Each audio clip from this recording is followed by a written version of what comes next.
Hello everyone, जों दिनै class 10 नि मैथ्सनि सोंनाय बिदां 5.1 एक्सरसाइज 5.1 नि नंबर 2 क्वेश्चंस नि सेकेंड क्वेश्चंस को सॉल्व खालामगोन। बे नंबर 2 निनो फर्स्ट क्वेश्चन को आं अलरेडी सॉल्व खालामनानै होखांबाय। जुदि बेफोरखौ नायनोब्ला नोंसोर बे भिडियोनि डिस्क्रिप्शननि गाहायाव लिंक दं, बाव थांनानै नायहैगोन। नङाब्ला नैबे खनानि आई बटनाव थांनानै नायहैनो हागोन। आरो बेफोरखौ नायोब्ला आं सानो साबसिन बुजिगोन। ओके, सो नायहैथार। आरो लोगोसे बे मोनसे भिडियोआ बर' स्टुडेन्टफोरनि थाखाय गोसोआव लाखि, इंलिश मिडियामाव फरायनायानो जा बर' मिडियामाव फरायनायानो जा, आंनि बे मोनसे भिडियोनिफ्रायनो नोंसोरो बे भिडियोखौ नायनानै सल्व खालामनायखौ रोंगोन। ओके, नायलांदो। गिबियावनो कुइसन्सखौ नायग्रोनि जों। स' गिबियावनो बर' मिडियामनि कुइसन्सखौ नायग्रोना लानोसै। एपिनि गिबि मोनब्रै बिदाबफोरखौ लिर जेब्ला गिबि बिदाब ए आरो आगोसार फारागथि डि खौ गाहायाव होनाय दङ। एपिनि मोनब्रै बिदाबफोरखौ लिरनांगौनो जोङो, सेथि, नैथि, थामथि, ब्रैथि। ओके, होमबा नाय माबायदि सोंदों English मिडियामनाबो। Write first four terms of the AP when the first term A and the common difference D are given as follows. बिदिब्ला जोंहा आगोसार फारागथि D खौ होखानाय दङ, जायखौ जों कमन डिफरेन्स होनना बुङो। बेनिफ्राय गिबि बिदाब A खौ होखानाय दङ। जोंहा गिबि मोनब्रै बिदाबखौ दिहुननांगौ, first, second, third and fourth. जोंहा फार्स्टखौ होनाय दंखायो नालाय, सेकेन्ड, थार्ड एन्ड फोर्थखौ दिहुनबानो जोंहा एन्सारा ओंखारहैगोन आरो। ओके, स' गिबियावनो नों मा लिरना ला, बेबायदि सोङोब्ला, बेबायदि कुवेसन्स होयोब्ला होनाय दं होननानै लिरना लाग्रो। गिभेन होननानै लिर इंलिश मिडियामफोरना। ए खौ बेसे होनाय दङ बेखौ लिरना लादो।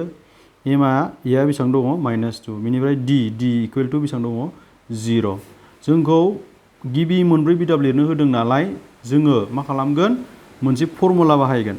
बे फर्मुलाया गिबि बिदाबखौ जोङो जेब्लाबो ए जों दिहुननाय जायो दै, आरो नैथि बिदाबखौ जेब्लाबो ए प्लास डि जों दिहुननाय जायो। थामथि बिदाबखौ ए प्लास 2d जों दिहुननाय जायो। ब्रैथि बिदाबखौ ए प्लास 3d। बेबायदिनो ब्रैथि बिदाबखौ जोङो, बाथि बिदाबखौ जों ए प्लास 4d, बेबायदिनो थांबाय थागोन आरो ए प्लास 5d, बिदिनो जों दिहुनलांबाय थागोन। अके, बे फर्मुलाखौ गोसोआव लाखि। जेब्लानाखि नोंसोरनो गिबि बिदाबखौ होनाय दङ, फार्स्ट टार्मखौ होनाय दङ, आरो डि जायखौ जों कमन डिफारेन्स आगोसार फारागथि होनना बुङो, बेफोरो मा बेखौ आं अलरेडि सिगां भिडियोआव बुजायखाबाय। बेफोरखौ नायोब्ला नोंसोर साबसिन बुजिगोन। जेब्ला बेफोरखौ होनाय थाखायो, अब्ला नोंसोरो नैबे फर्मुला बाहायनानै मा खालामनो हायो, सेथि, नैथि, थामथि, ब्रैथि, बाथि, द'थि बेसेबां नांगौ नोंसोरो मा दिहुननो हागोन, बिदाब दिहुननो हागोन आरो टार्म्सखौ दिहुननो हागोन। फार्स्ट टार्म्सआनो जाबाय ए, सेकेन्ड टार्म्सखौ माजों दिहुननाय जायो, ए प्लास डि, ए प्लास 2d, थामथि टार्मा बिदिनो थांबाय थागोन, बियो जेसेबां नांगौ थांबाय थागोन। अके, बेनिखायनो जों दायो नैबे फर्मुलाखौ बाहायनानै दिहुननो हासिगोन। लिरदो डाइरेक्ट। देयरफर एपिनि गिबि मोनब्रै बिदाबा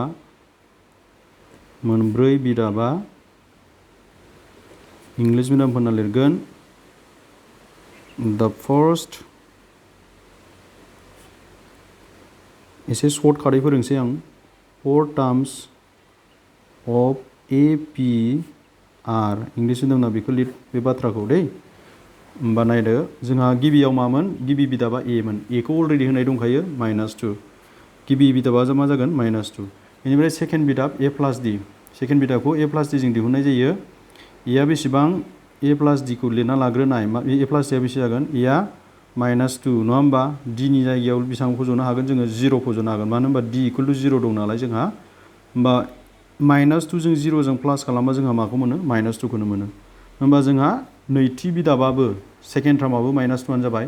दानिया थामथि टार्मखौ जों नैबेजों दिहुनगोन, ए प्लास माजों 2d। थामथि होमब्ला नैबे 2 जागोन। अके, माने थार्ड टार्म होमबा बे 2 जागोन, मोनसे खम जागोन।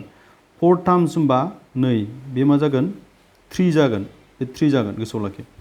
होमब्ला एआ बेसेबां, -2, 2आ 2, नैबे 2आ 2, डि नि जायगायाव बेसे दङ, नै 0। होमबा दानिया ब्रेकेटखौ बोखारदो। ब्रेकेट बोखारबा माल्टिप्लाइ जानानै 0 जासिगोन बिसोरो। 2 0 जा 0, बा -2 जों 0 जों -2 आनो। स' थामथि टार्म्सखौबो जों -2 खौनो मोनबाय। फार्स्ट, सेकेन्ड एन्ड थार्ड मोनबाय जों। दानिया ब्रैथि टार्म्सखौ जों माजों दिहुनगोननो, ए प्लास 3d। 4नि मोनसे खम जागोन, ए प्लास 3d जों दिहुनगोन जोङो। एआ जोंहा होनाय दंखायो -2, 3आ 3, डि नि जायगायाव जोंहा दङ 0। बे ब्रेकेट बोखारबा माल्टिप्लाइ जाना 0 जासिगोन, बिसोर मोननैजों प्लास खालामबा -2 जासिगोन। स' जोंहा ब्रैथि टार्म्सआबो -2 जाबाय। बिदिनो थांबाय थासिगोन आरो बियो। दा जुदि नोङो बाथि टार्म्स दिहुननो होयोब्ला, फिफ्थ टार्म्स दिहुननो होयोब्ला नैबे फर्मुलाजों दिहुननांगोन आरो। अके मोनसे खम जागोन बियो जेब्लाबो गोसोआव लाखि ए प्लास D A plus 2d A plus 3d A plus 4d A plus 5d बिदिनो जालांबाय थायो दै टार्म्सफोरा बिदाबफोरा होमबा जोंहा एपि नि गिबि मोनब्रै बिदाबा मा -2 -2 -2 -2 गासिबो बिदिनो जालांबाय थागोन बियो बेखिनियानो आरो गाइस स' आं उननि भिडिअ नोंसोरनो नाम्बार 3 खौ सल्भ खालामनानै होगोन नाम्बार 3 खौ नायनो थाखाय जुदि दासिमबो आंनि चेनेलखौ साबस्क्राइब खालामाखैबा चेनेलखौ साबस्क्राइब खालामनानै ला आरो नांगौ जानाय मानसिफोरनो जेसेबां हायो WhatsApp फेसबुकफोराव शेयार खालामनानै होनो दाबाव अके थेंक इउ